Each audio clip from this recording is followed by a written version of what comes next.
au-dessus des puissances, au-dessus des rois, au-dessus de la nature et de la création,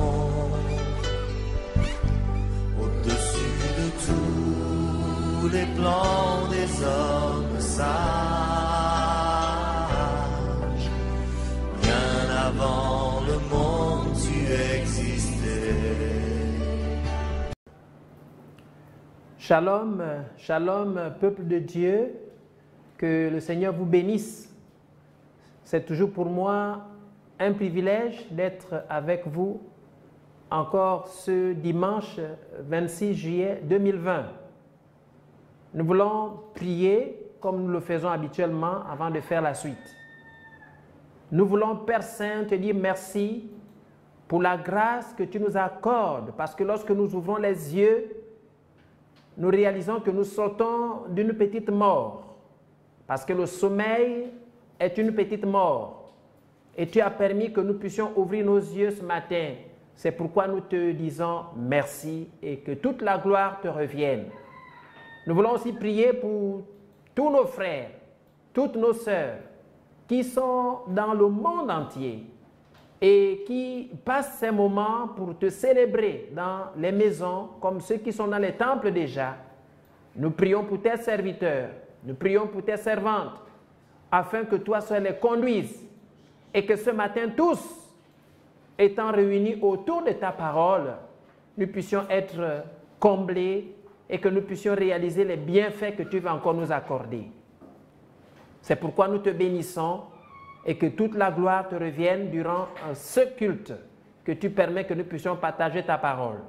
Au nom de notre Seigneur Jésus-Christ, nous prions qu'il n'y ait pas de distance entre ceux qui nous écoutent et nous qui parlons. Nous voulons, Père Saint, que le Saint-Esprit qui dirige son Église soit à l'œuvre. Lui qui est l'enseignant par excellence, permette à ce que tous nous puissions écouter ce que tu as prévu nous communiquer. L'honneur et la puissance te reviennent. Au nom de Jésus-Christ, nous avons prié. Amen. Alors ce matin, frères et sœurs, je voudrais rappeler que le dimanche passé, notre frère, notre collègue, serviteur de Dieu, révérend Israël Makaya Jean Blaise, nous entretenait sur le thème « La parole de Dieu, fondement d'une église en bonne santé ». Et nous étions richement bénis. Nous avons compris qu'il n'y a que la parole de Dieu qui peut permettre à ce que l'église soit en bonne santé. Pas une autre parole, mais la parole de Dieu. Et ce matin, nous sommes en train d'évoluer.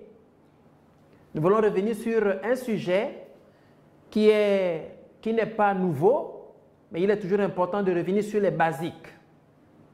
C'est juste répondre à une question.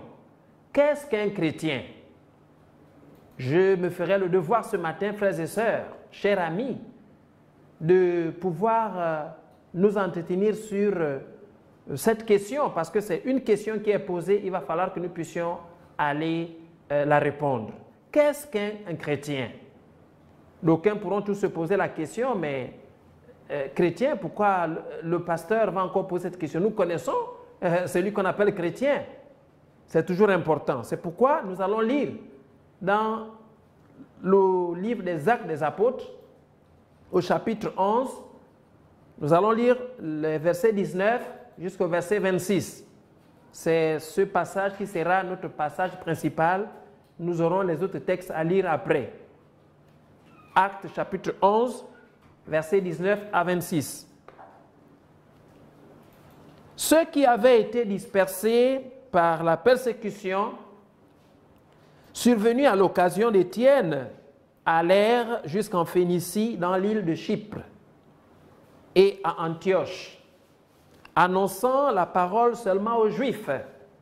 Il y eut cependant parmi eux quelques hommes de Chypre et de Cyrène qui, étant venus à Antioche, s'adressèrent aussi aux Grecs et leur annoncèrent la bonne nouvelle du Seigneur Jésus.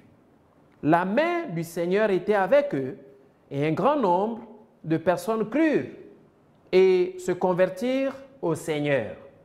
Le bruit en parvint aux oreilles des membres de l'église de Jérusalem, et ils envoyèrent Barnabas jusqu'à Antioche. Lorsqu'il fut arrivé et qu'il eut vu la grâce de Dieu, il s'en réjouit et il les exhorta tous à rester d'un cœur ferme, attaché au Seigneur. Car c'était un homme de bien, plein d'Esprit Saint et de foi, et une foule assez nombreuse se joignit au Seigneur. Barnabas se rendit ensuite à Tarse pour chercher Saul. Et l'ayant trouvé, il l'amena à Antioche. Pendant toute une année, ils se réunirent aux assemblées de l'Église et ils enseignèrent beaucoup de personnes. Ce fut à Antioche que pour la première fois, les disciples furent appelés chrétiens. Qu'est-ce qu'un chrétien? Alors ce matin, je voudrais parler de deux sous-points par rapport à cette question qui est posée ici. Qu'est-ce qu'un chrétien? Le premier sous-point, nous allons aborder la question sur, voyez-vous, le chrétien au sens propre. Ce sera le premier sous-point. Et le deuxième, nous allons traiter la question sur le nominalisme chrétien. Qu'est-ce qu'on entend par nominalisme chrétien? Voilà, chers bien-aimés, chers spectateurs, téléspectateurs, les deux points qui vont, voyez-vous, permettre à ce que nous puissions parler ce matin autour de cette prédication. Mais je voudrais d'abord faire une introduction en disant que la question semble être banale, mais elle mérite d'être posée. De même que nous pouvons nous poser la question sur le christianisme. Voyez-vous, le christianisme qui est défini comme l'ensemble des religions fondées sur la personne et l'enseignement de Jésus-Christ.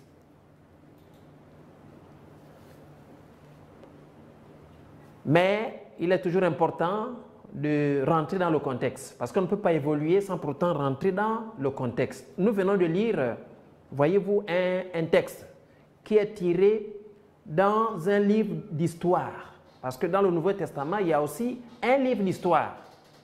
Les Actes des Apôtres, ce n'est pas un livre de doctrine.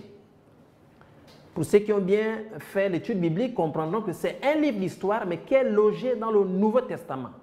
Ce livre-là, il est particulier. Pourquoi? Parce que le médecin Luc prend toute la latitude de pouvoir nous expliquer les actes que le Saint-Esprit a posés à travers les disciples.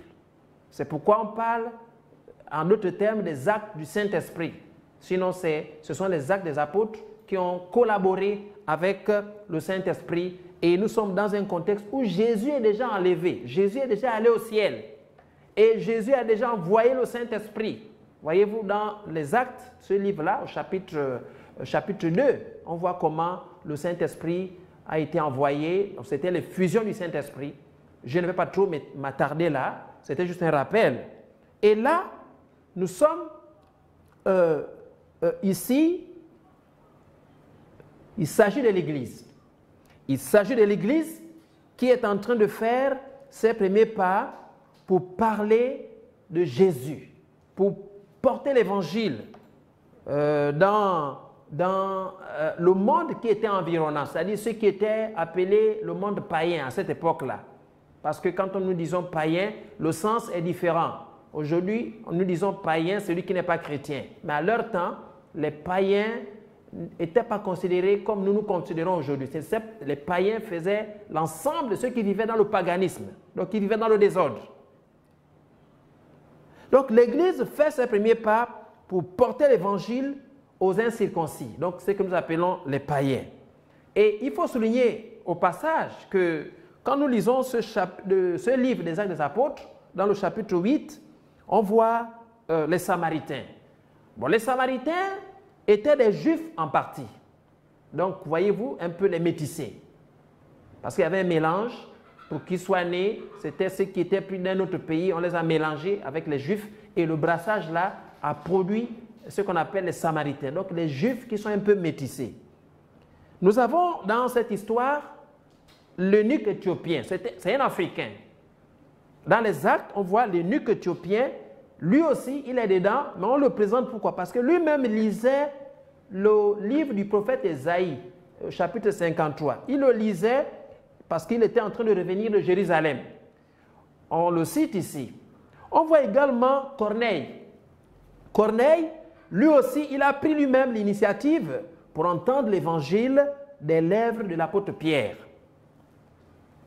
Pourquoi nous faisons état de ces personnes? Parce qu'on va se poser la question, mais pourquoi on dit que l'Église est dans ses premiers pas pour porter l'évangile aux incirconcis? Justement parce que ceux-là n'étaient pas intégrés dans le lot des Juifs purs. Ils étaient des personnes à part, mais qui, par la grâce de Dieu, ont eu l'opportunité de pouvoir quand même entendre. Mais ici, c'est l'Église qui prend l'initiative d'aller prêcher maintenant l'évangile aux païens à cette époque. Et nous sommes dans une histoire ici, c'est le martyre d'Étienne. Étienne a été, voyez-vous, il a été tué à cause de Jésus-Christ.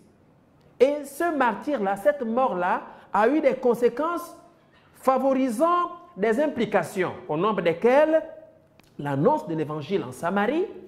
Nous avons également l'incitation de Saul à persécuter l'Église avec plus de vigueur. Et par la suite, Saul, il s'est converti. On le voit dans le chapitre 9. Nous avons également la propagation de l'évangile dans les régions païennes. Le cas ici, nous avons la Phénicie, nous avons Chypre et Antioche. Et nous parlons d'Antioche. Je ne fais que planter le décor. Antioche était une ville qui a joué un rôle important par la suite. Pourquoi? Parce qu'Antioche était la troisième ville en importance dans l'Empire romain, après Rome et Alexandrie. Antioche était bien située, elle était bien conçue avec soin. Elle était un centre commercial, cette ville-là, et le foyer d'une grande communauté juive, voyez-vous, qui était là à Antioche. Et on précise que malgré qu'elle était une ville abjecte, dans laquelle régnait une immoralité flagrante et où une prostitution rituelle faisait partie du culte de son temple au niveau d'Antioche. Je voudrais enfin dire dans cette introduction que Antioche était également destinée à devenir la base opérationnelle des voyages missionnaires de Paul.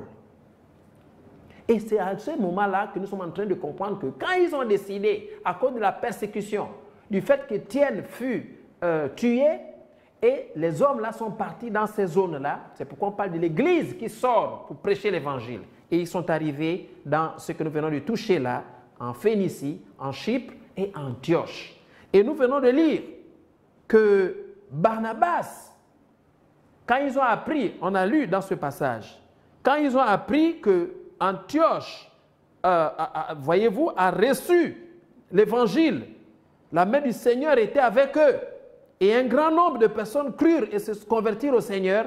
Et depuis Jérusalem, ils ont décidé d'envoyer Barnabas pour aller là-bas à Antioche. C'est ce que nous lisons ici, au verset 23. Lorsqu'il fut arrivé et qu'il eut vu la grâce de Dieu, il s'en réjouit et il les exhorta tous à rester d'un cœur ferme attaché au Seigneur. Car c'était un homme de bien, il s'agit de Barnabas. Il était plein d'Esprit Saint et de foi. Et une foule assez nombreuse se joignit au Seigneur. Et ensuite, Barnabas se rendit ensuite à Tarse pour chercher qui Saul. Saul se trouvait à Tarse. Il est parti le chercher, il l'a amené à Antioche. Et ils sont restés là, selon ce que la Bible déclare. Ils ont passé une année. En quoi faisant? Ils enseignaient, ils prêchaient. Voyez-vous, on parle des assemblées de l'Église. Ils ont enseigné et beaucoup de personnes se sont données. Et dans le verset 26, la partie B, pendant toute une année, ils se réunirent aux assemblées de l'Église et ils enseignèrent beaucoup de personnes. Ce fut à Antioche que pour la première fois, les disciples furent appelés chrétiens. Voilà, c'est à partir de là que sort le nom chrétien. C'est un qualificatif. Donc nous allons voir, premièrement, le chrétien au sens propre. Le chrétien au sens propre.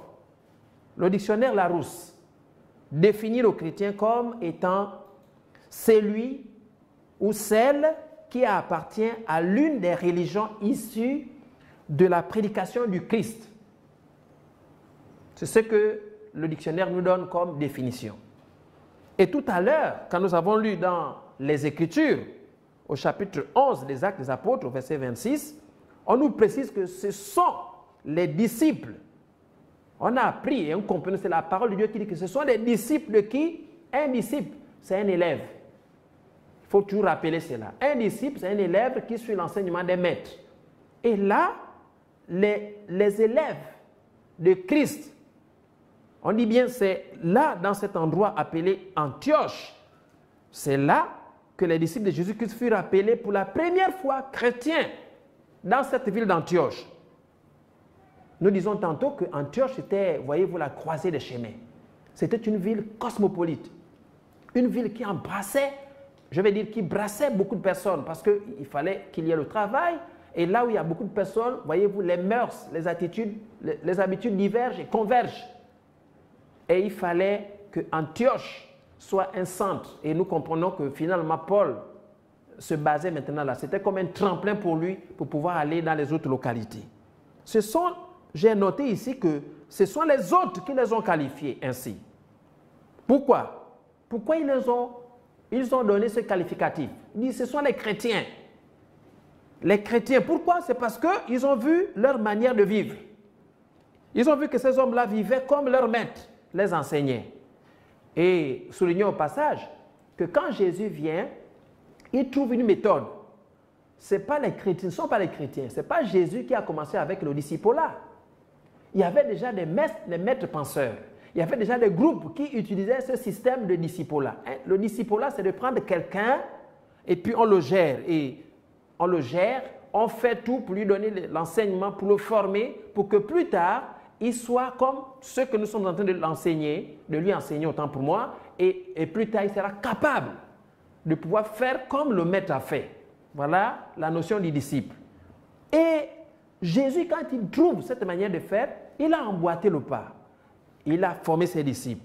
Et quand on lit dans l'évangile de Luc, au chapitre 6, verset 40, Jésus déclare que le disciple n'est pas plus que le maître, mais tout disciple accompli.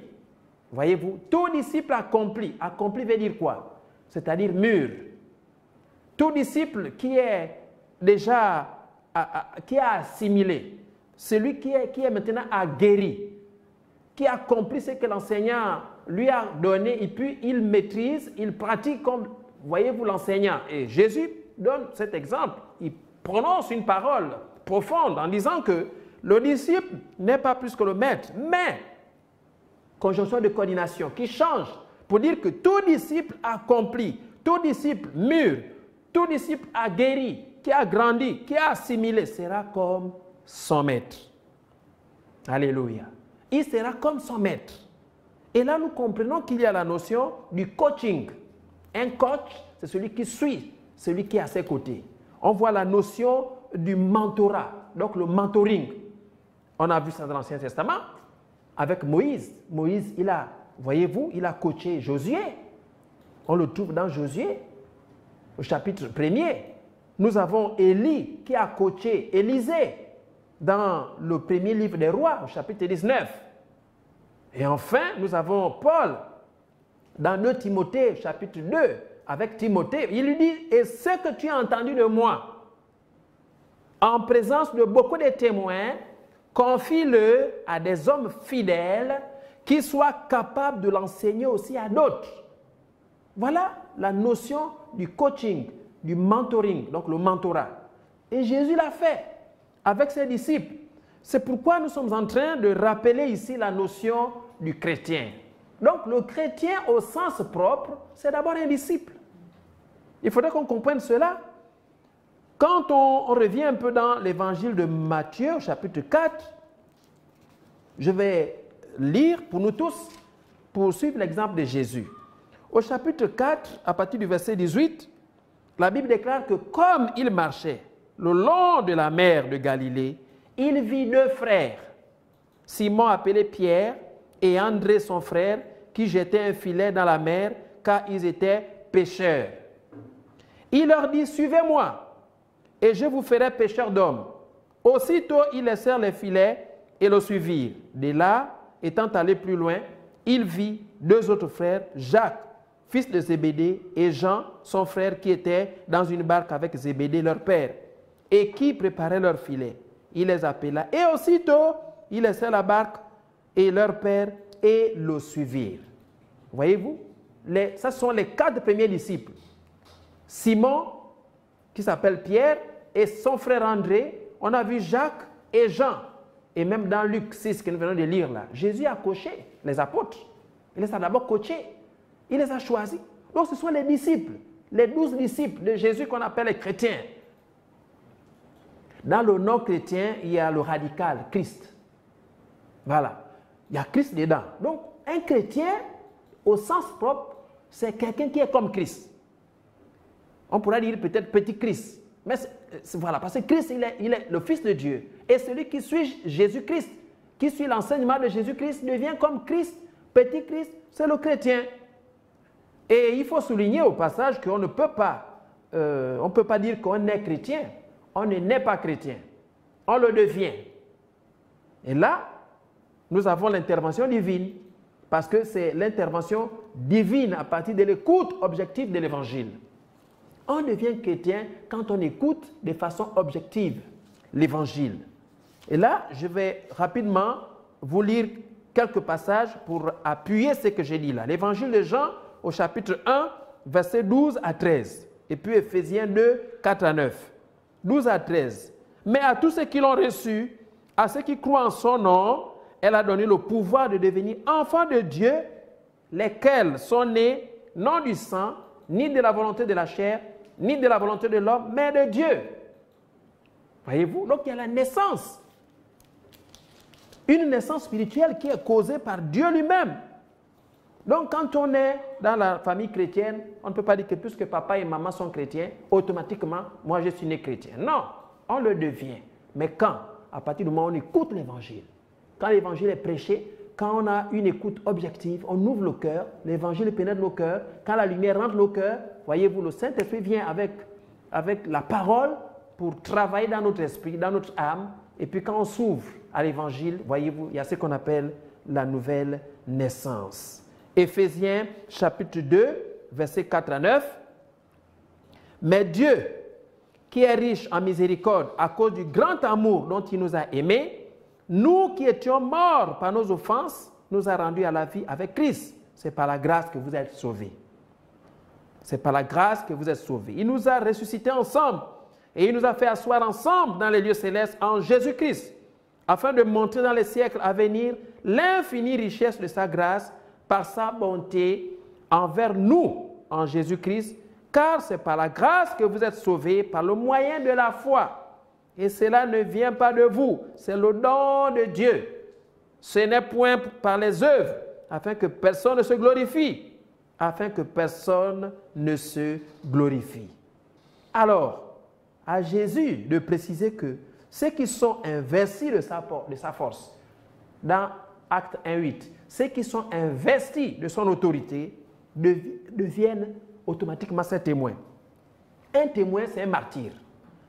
Vous voyez, comme Étienne ici, c'est un disciple qui était accompli. Donc il a marché comme Jésus. C'est pourquoi à cette époque-là, ils ont eu l'occasion de dire que mais lui, tout à l'heure, on vient de tuer Jésus. On peut parler comme ça. Mais voilà un autre qui vient, qui parle, qui fait comme Jésus. Parce qu'il était témoin. Il était chrétien au sens propre. C'est important de comprendre ça. Et c'est pourquoi j'ai dit d'entrée, il vaut la peine de poser cette question. Qu'est-ce qu'un chrétien? Au sens propre, un chrétien, c'est celui qui a Christ en lui. C'est lui qui a, voyez-vous, qui a pris les enseignements du Seigneur, qui les vit et qui est en train d'éclairer tous ceux qui sont autour de lui et qui marchent comme Jésus-Christ. Allons-y maintenant sur le deuxième élément qui va nous amener vers la conclusion. Le deuxième élément, le deuxième point, nous parle du nominalisme chrétien. C'est quoi le nominalisme chrétien? C'est ce que nous appelons chrétien de nom. La vie chrétienne, voyez-vous, commence par l'expérience de la nouvelle naissance. Le contact de l'âme de la personne avec l'Esprit de Dieu. Ce qui, voyez-vous, la conduit à un changement d'abord interne.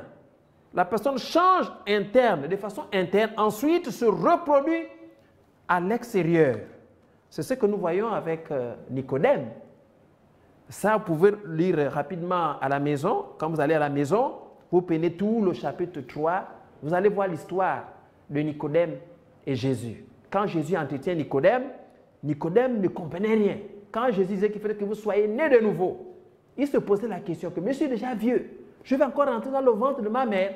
Il a dit, si quelqu'un est né d'eau et d'esprit, il ne peut voir le royaume de Dieu. Il ne peut rentrer dans le royaume de Dieu. Donc la vie chrétienne commence, voyez-vous, par la nouvelle naissance. C'est une expérience, comme je l'ai expliqué tout haut, qui passe par le fait qu'on a écouté l'Évangile et en écoutant l'Évangile, le Saint-Esprit travaille avec sa parole, il touche notre âme et il transforme. Si nous l'acceptons, il nous transforme de façon interne et puis ça se reproduit de façon extérieure. C'est en ce moment-là qu'on commence à dire « Oh, la personne a changé, la personne n'est plus la même ». Alors, je voudrais prendre ici un exemple d'un chrétien de nom. C'est toujours dans les Actes des Apôtres. Au chapitre 8. Quand on prend à partir du verset 9, la Bible déclare que Philippe, c'était un homme, c'était un diacre, mais il a prêché l'évangile. Et il y avait, on dit, il y avait auparavant dans la ville un homme nommé Simon, qui se donnant pour un personnage important, exerçait la magie et provoquait l'étonnement du peuple de la Samarie. Tous, depuis le plus petit jusqu'au plus grand, il écoutait attentivement et disait « Ah, vraiment, celui-ci est la puissance de Dieu, celle qui s'appelle la grande. » Il écoutait attentivement parce qu'il les avait longtemps étonnés par ses actes de magie.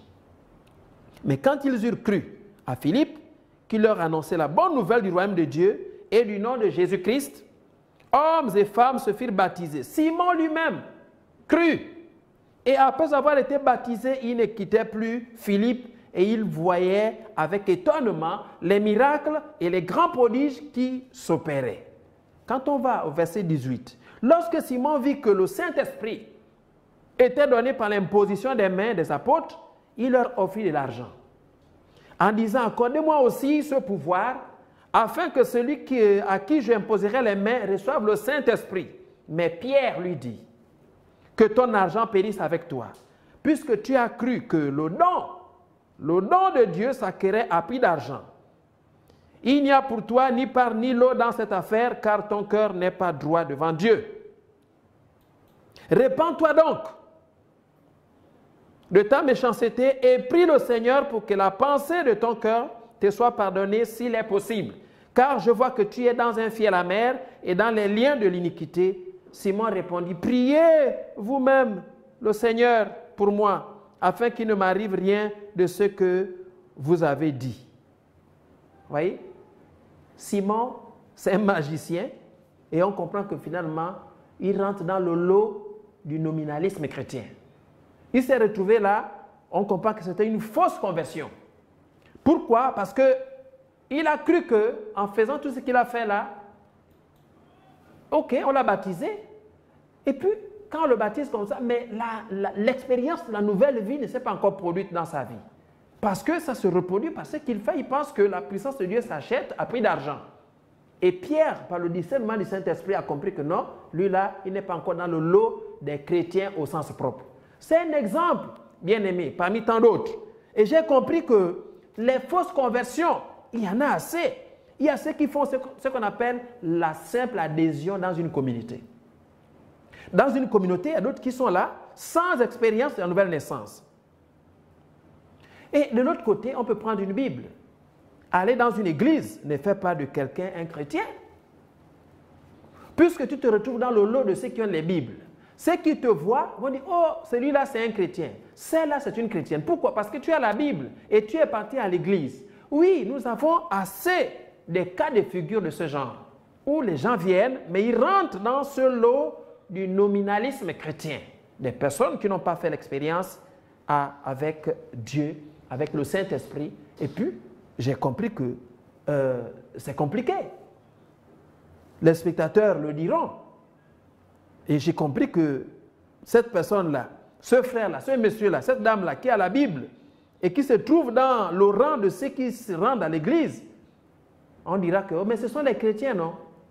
Mais la vie elle-même, parce que ce qui compte, ce sont les actes que nous posons. Est-ce que les actes produisent le fruit de l'esprit? Et nous avons souvent des cas comme ça dans les communautés chrétiennes. On les trouve partout. Et ce sont les troubles faits au sein des communautés. Il y a des chrétiens au sens propre, on les trouve.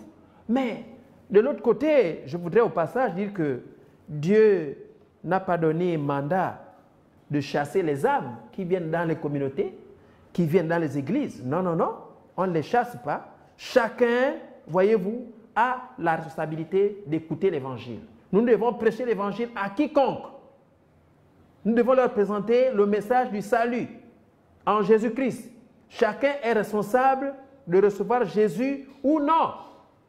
Nous sommes appelés à la repentance. Voilà, bien-aimés, ce que le Seigneur a mis dans mon cœur ce matin pour que nous comprenions qu'il y a les chrétiens au sens propre qui ont fait la communion avec le Seigneur. Mais il y a aussi ce qu'on appelle les chrétiens de nom. Ce qui m'amène à la conclusion, c'est en lisant le chapitre 5 de Matthieu, les versets 13 à 14. Alors Matthieu 5 dit ceci, 13 à 14. Vous êtes le sel de la terre, mais si le sel perd sa saveur, avec quoi la lui rendra-t-on? Il ne sert plus qu'à être jeté dehors et foulé aux pieds par les hommes. Vous êtes la lumière du monde. Une ville située sur une montagne ne peut être cachée. Donc le chrétien, au sens propre, c'est celui-là qui est un disciple de Jésus-Christ. N'oublions pas que l'étiquette chrétien, l'adjectif chrétien, ce sont ceux qui étaient à l'extérieur qui l'ont donné aux disciples. Jésus a ses disciples. Un chrétien, au sens propre, c'est celui qui a reçu Jésus. C'est un disciple accompli, qui marche, qui devient sel de la terre, lumière du monde. Le sel fait quoi? Il empêche la corruption. La lumière éclaire les hommes, le monde, parce qu'il suit et pratique l'enseignement de son maître, Jésus-Christ, qui est la parole de Dieu. Je voudrais prier avec vous. Je voudrais d'abord prier pour toi. Peut-être tu as compris ce que Dieu t'a parlé à travers cette intervention. Tu ne connais pas Jésus et tu avais également de la confusion. Peut-être tu étais aussi comme Simon le magicien. Je voudrais prier pour toi. Tu dis après moi, Seigneur Jésus, j'ai entendu, j'ai écouté ta parole ce matin. Je me retrouve perplexe. Mais tu es mort à la croix pour moi. C'est pourquoi je viens tel que je suis, reconnaître mes manquements. Pardonne-moi, Seigneur. J'ai conduit ma vie dans la confusion. Mais ce matin, j'ouvre mon cœur à toi pour dire que je crois en ta mort, en ton sang, en ton ensevelissement. Je crois aussi à ta résurrection parce que tu reviens bientôt. Merci de m'avoir sauvé. Je te reçois de tout mon cœur. Tu es mon sauveur, tu es mon Seigneur, tu es mon maître désormais. Merci Seigneur Jésus de m'avoir sauvé. Au nom de Jésus-Christ. Amen. Je voudrais aussi prier avant de clôturer pour toi qui es en train de vaciller. Tu ne sais pas où tu es. Est-ce que tu es chrétien ou pas? Est-ce que tu vas à l'église mais tu n'as jamais reçu Jésus? Mais tu dis, je suis chrétien parce que je pars à l'église, alors que tu es dans le camp de chrétiens de non. Prie aussi en disant au Seigneur, Seigneur, je crois que tu m'aimes. Ce matin, j'ai compris que je ne dois plus faire la confusion. Je veux devenir un vrai chrétien qui t'a reçu. C'est pourquoi je te reçois aussi comme mon maître et Seigneur. Merci pour ta mort. Merci pour ton sang. Merci pour ta résurrection. Merci pour ton prochain retour. Merci pour le Saint-Esprit en moi désormais parce que j'ai cru en toi. Au nom du Seigneur Jésus-Christ. Amen. Que le Seigneur vous bénisse. Je voudrais toujours nous encourager. Il ne reste plus que quelques semaines. Nous avons foi que bientôt nous allons reprendre nos rencontres dans les lieux de culte. Mais nous entendons, voyez-vous, le Seigneur a fait qu'il y ait un nouveau gouvernement. Nous continuons à prier pour ce gouvernement et que le dossier de reprise des lieux de culte soit traité dans les brefs délais parce que nous comptons sur le Seigneur qui gère la vie de tout un chacun. Bon dimanche et à nous retrouver d'ici là.